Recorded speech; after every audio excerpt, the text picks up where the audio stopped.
je vous dirais, ouvrez votre cœur. Et surtout, allez à l'école du caméléon. C'est un très grand professeur. Si vous l'observez, vous verrez. Qu'est-ce que le caméléon? D'abord, quand il prend une direction, il ne détourne jamais sa tête. Donc, ayez toujours un objectif précis dans votre vie et que rien ne vous détourne de cet objectif.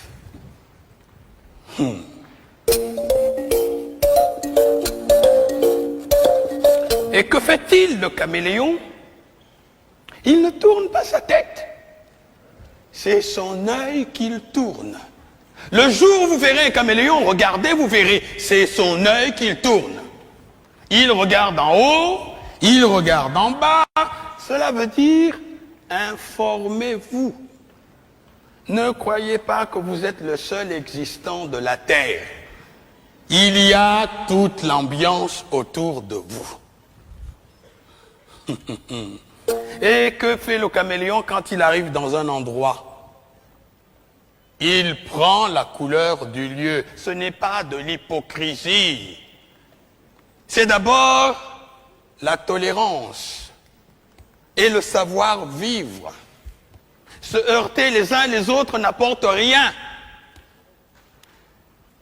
Jamais on n'a rien construit dans la bagarre. La bagarre détruit.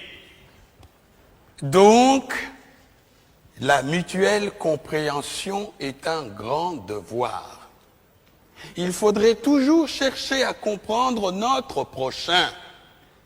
Si nous existons, il faut admettre que lui aussi, il existe.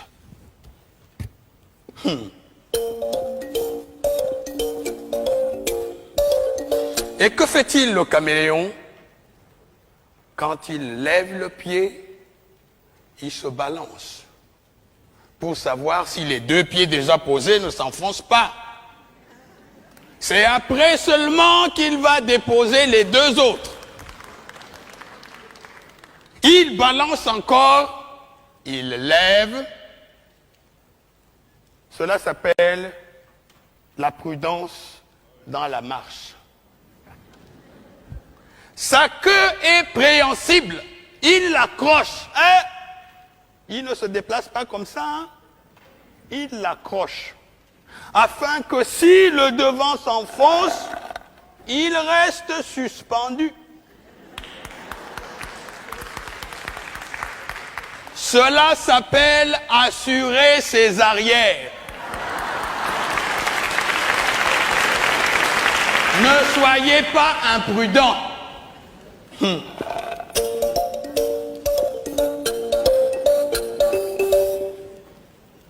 Et que fait le caméléon quand il voit une proie? Il ne se précipite pas dessus, hein? Il envoie sa langue.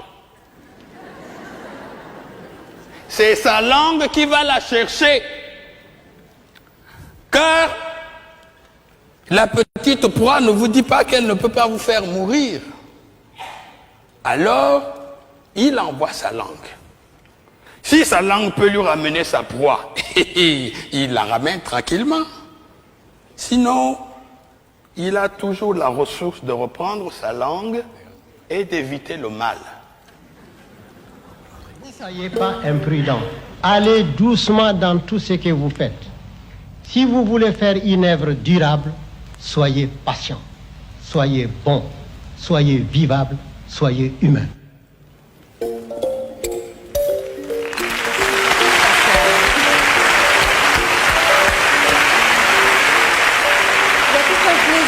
Lire ce texte. Oui.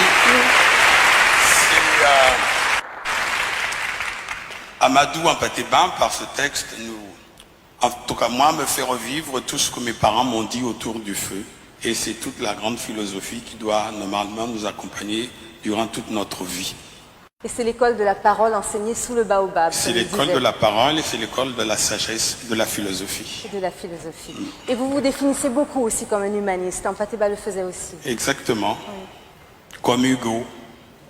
Merci. Merci.